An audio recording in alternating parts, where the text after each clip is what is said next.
जिथे आपण जास्त सहन करतो, तिथेच लोक आपल्याला कमी व्हॅल्यू देतात. खरं सांगा, तुम्ही किती वेळा नाही बोलायचं टाळलंय?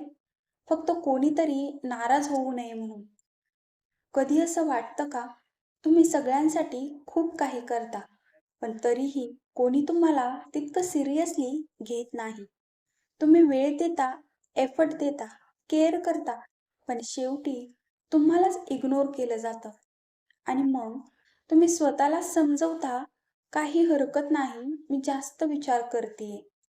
पण एक गोष्ट लक्षात आली असेल, जिथे आपण जास्त सहन करतो, तिथेच लोक आपल्याला कमी व्हॅल्यू देतात. हा व्हिडिओ मोटिवेशनसाठी नाही. हा व्हिडिओ थोडा अनकम्फर्टेबल आहे, कारण स्वतःची किंमत ओळखा. हे फक्त बोलायला सोपं आहे, पण खरं आयुष्यात आपणच स्वतःला कमी समजत असतो. कदाचित तुमच्या लाईफमध्येही अशी सिच्युएशन आली असेल किंवा तुम्हीच ती पर्सन असाल. मी पण आधी असंच करायचे. कोणी मेसेज केला की लगेच रिप्लाय. कोणी हेल्प मागितली की लगेच रेडी. मला वाटायचं मी सगळ्यांसाठी असेन तर लोक मला सोडणार नाही. पण हळूहळू लोक फक्त काम असेल तेव्हाच बोलू लागले. कोणी मी खूप शांत आहे हे नोटीस केलं नाही.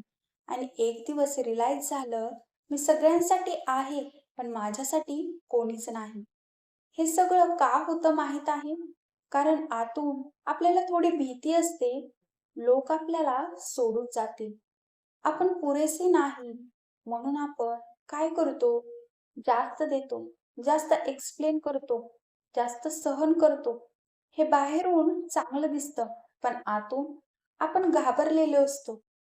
खरं सांगायचं तर लोक आपल्याशी कसं वागतात हे खूप वेळा आपल्या वागण्यावर डिपेंड असतं.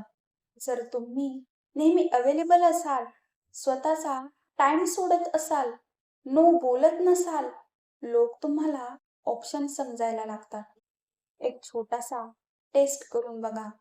2-3 दिवस कोणालाही मेसेज करू नका. कोणाला कॉल करू नका आणि मग बघा कोण तुमच्याशी कॉन्टॅक्ट करतो आणि कोण कम्प्लिटली गायब होतो. तुम्हाला खूप काही समजेल. काही लोक तुमच्यावर प्रेम करत नाहीत, ते फक्त तुमच्यावर डिपेंड असतात. जेव्हा तुम्ही अवेलेबल नसता, तेव्हा ते तुम्हाला रिप्लेस करतात. हे ऐकायला कठीण आहे, पण कधी-कधी हेच खरं असतं. मी नोटीस केलंय, जिथे आपण सगळं टॉलरेट करतो, तिथे समोरचा कधीच चेंज होत नाही. म्हणून फक्त बिहेवियर बदलून काही होणार नाही. मनातून ठरवावं लागेल, मी आता स्वतःला कमी समजणार नाही. सगळ्यांना खुश ठेवणं थांबवा. कधी-कधी नाही बोला. सुरुवातीला वेगळं वाटेल, गिल्टी येईल, पण ते नॉर्मल आहे. जास्त एक्सप्लेन करू नका. स्वतःचा टाइम आणि एनर्जी जपा.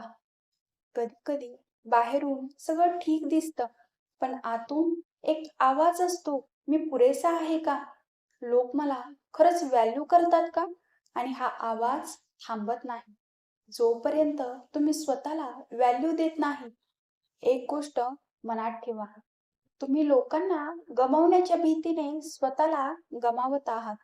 आणि खरं सांगायचं तर, जो तुम्हाला तुमच्या रिअल व्हॅल्यूवर ॲक्सेप्ट करत नाही, तो एनिवे तुमच्यासाठी योग्य नाही. म्हणून आजपासून एक छोटा चेंज करा. जिथे तुम्ही स्वतःला इग्नोर करता, तिथे थांबा. जिथे तुम्ही जास्त देता, तिथे बॅलन्स ठेवा. कारण सेल्फ रिस्पेक्ट ही मागायची गोष्ट नाही, ती तुम्ही स्वतः ठरवता. आणि एकदा तुम्ही ठरवलंत ना, की मी स्वतःला कमी समजणार नाही, तेव्हा सगळं बदलायला सुरुवात होईल. व्हिडिओ कसा वाटला ते कमेंटमध्ये नक्की सांगा. व्हिडिओ आवडला असेल तर एक लाईक आणि चॅनलला सबस्क्राईब नक्की करा. नक्कीच या प्रवासात सोबत राहा. Thank you for watching.